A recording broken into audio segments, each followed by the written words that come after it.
तो करो तो बावड़ू, दूर दूर करो तो जाऊं, ज्यों राखो त्यों ही रहूं, जो देवो सो खाऊं।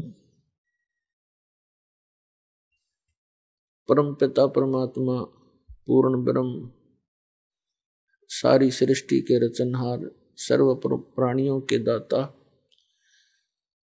सर्व प्राणियों के सृजनहार कबीर देव कबीर साहिब, ये हमारे परम पिता हैं। ये सभी प्राणियों के हितैषी हैं। जिन पुण्यात्माओं को मानव शरीर प्राप्त हो चुका है और वो भी इस कलयुग के ऐसे समय में जिसको कलयुग का मोक्ष समय कह सकते हैं, तो धन्य है उन पुण्यात्माओं के उन पुण्य संस्कारों को, और धन्य है उनके माता पिता को जिनसे जन्म हुआ। परमात्मा कहते हैं मात पिता मिल जाएंगे, मात पिता मिल जाएंगे, 184 माही, सतगुरु सेवा और बंदगी, ये फेर मिलन की नहीं। कबीर परमेश्वर जी कहते हैं कि माता पिता तो आपको इस 84 लाख योनियों में भटकते हुए बहुत मिल जाएंगे। मनुष्य जीवन होगा वहां माता पिता होंगे, कुत्ते का जीवन होगा वहां माता पिता मिल जाएंगे, सूअर का जन्म होगा वहां माता पिता मिल जाएंगे, लेकिन सतगुरु सेवा और बंदगी ये फेर मिलन की ना। पुण्यात्मा, हम कहाँ रह रहे हैं, कैसे लोक में हम जीवन व्यतीत कर रहे हैं, ये हमें कभी विशेष आभास हुआ नहीं।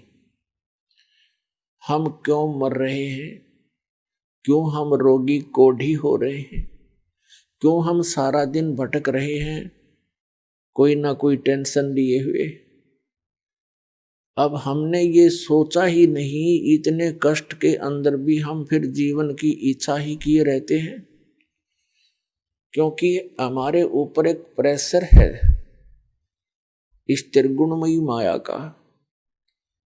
त्रिगुणमयी माया कौन सी है? रजगुण ब्रह्मा जी, सतगुण विष्णु जी, तमगुण शिव जी के अंदर से निकल रही वो गुप्त किरणें,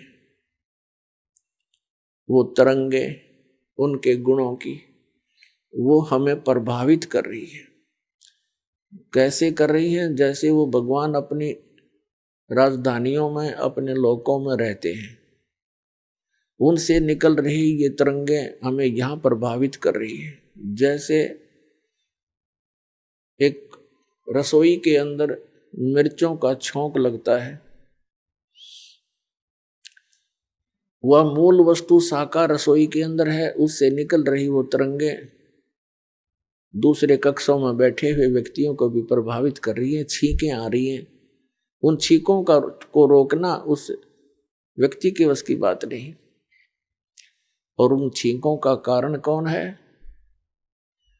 वो साकार मिर्च जो रसोई के अंदर है। ठीक इसी प्रकार उन भगवानों से निकल रही ये तीनों गुणों की किरणें, रेज हम सभी को यहाँ प्रभावित किए हुए हैं, और जिस कारण से हम सोच ही नहीं पाते हैं। कोशिश करते हैं तो 2 सेकंड के बाद मन कहीं का कहीं पहुंच जाता है। कभी कभी होता था ऐसे कि ये क्या जीवन हुआ, सुबह उठो, खाना बनाने में लग जाओ, खाना खाओ, फिर कमाने के लिए जाओ, आते पढ़ के सो जाओ, उठकर फिर भागो, फिर शाम को पढ़ जाओ, फिर भागो, मर ही जाओ, यही काम पूरा ना होता। लेकिन कभी कभी आती थी ये बातें, फिर 2 सेकंड के बाद ही कोई और ही बात याद आ जाती थी, उसको भूल जाते थे। और यदि हमें ये आभास हो भी जाता थोड़ा बहुत, तो फिर करते क्या, हम घर छोड़ जाते थे, जंगल में चले जाते थे। जंगल में जैसे भगवान हमने बांध कर बैठा रखा, जाते मिल जाएगा। ऐसी हमारी गलत भावनाएं थी। हम अज्ञान के कारण इस काल के इस जाल को समझ नहीं सके। उसको समझाने के लिए स्वयं परमात्मा आए। वो हमारे पिता हैं, हमारे जनक हैं, क्योंकि अपने का दुख अपनों को ही होता है। तो इसके लिए परमात्मा कहते हैं, कबीर ये माया अटपटी और सब गट आण अड़ी, किस किस न समझाऊं या कुआ भांग पड़ी। या त्रिगुणमयी माया की, यहाँ के सुख सुविधाओं की, यहीं के चोचलों को देखकर मन यही भ्रमित रहता है। तो ये भांग पी रखी हमने, नहीं, जब ये भांग उतर जाएगी, आप बाकी का जीवन गिन गिन कर काटोगे। भगवान कद पीछा छूटे इस गंदे लोक ते। अरिवज्ञानता के कारण हम यही सुविधाएं, यही जुटाने के लिए लगे रहते हैं। यही की सुख सुविधाएं प्राप्त करने के लिए हम संतों ऋषियों के पास, मंदिरों मस्जिदों में जाते रहते हैं, और ये हमारे साथ ना चली, और जीवन सारा इन्हीं की जोड़ जुगाड़ में व्यर्थ हो जाता है। तो वो ज्ञान परमात्मा ने आके दिया। तो यहाँ बताया है कि माता पिता मिल जाएंगे 184 में, और सतगुरु सेवा और बंदगी भाई फिर मिलन की ना। अपन आत्मा सतगुरु शब्द एक बहुत महत्वपूर्ण है। अब जैसे गुरु किसे कहते हैं? गुरु उसको कहते हैं जो मार्गदर्शन करता है, वो अपने अक्षेत्र का मास्टर होता है। जैसे कोई मैकेनिक है, उसको भी गुरु मानते हैं, उसके शागिर्द जिनको उस पर वो ट्रेनिंग देता है।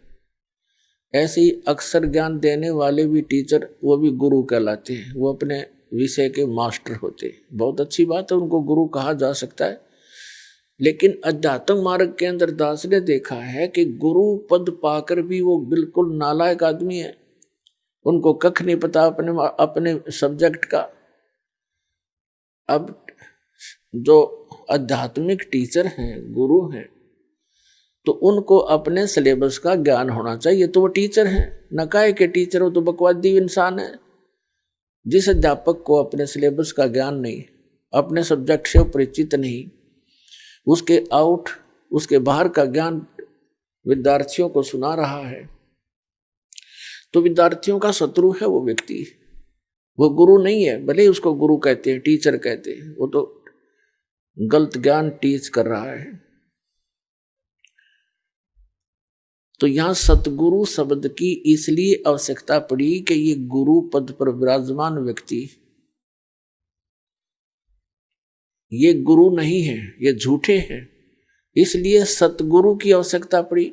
सच्चा गुरु, सच्चा टीचर, रियल टीचर। तो इसका मतलब सच्चा गुरु है तो कोई झूठे गुरु भी है, तभी तो सच्चे शब्द की आवश्यकता पड़ी। तो उसकी पूर्ति करने के लिए स्वयं परमात्मा ही आते हैं। परमेश्वर की वाणी माता है, 3 लोक और भवन चतुर्दश, कोई नहीं सत्संगी।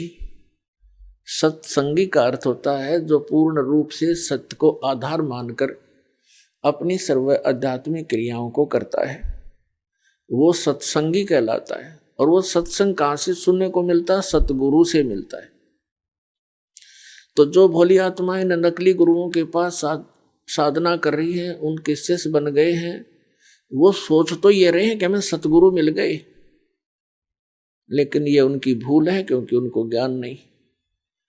तो उसकी पूर्ति करने के लिए, उसका निराकरण करने के लिए, इस अज्ञान का नाश करने के लिए स्वयं परमात्मा आते हैं।